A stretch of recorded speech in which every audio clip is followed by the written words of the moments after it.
7 prophetic sayings that changed how the world sees women.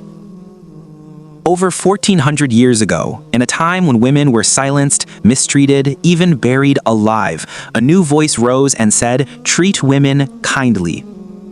These weren't just words, they were a spiritual revolution.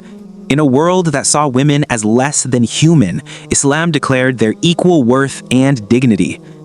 God said in the Quran, "I will not let the good deeds of any of you go to waste, whether man or woman. You are equal to one another."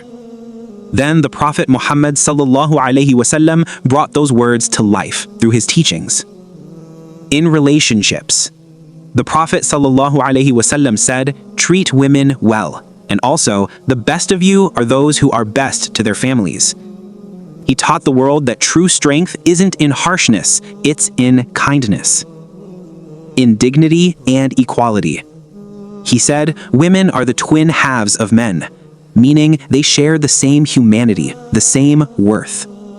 In justice and protection, the Prophet ﷺ warned, "Beware of violating the rights of the weak, especially the orphan and the woman."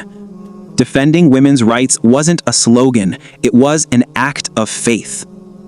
In motherhood, a man once asked the Prophet Muhammad ﷺ, "Who deserves my best care and love?" He replied, "Your mother." Then repeated it 3 times before finally saying, "And then your father." 3 times to make sure the world never forgets. In marriage, he said, "A believer should not hate his wife. If he dislikes one trait, he will find another he appreciates." Love in Islam isn't about perfection, it's about mercy and balance.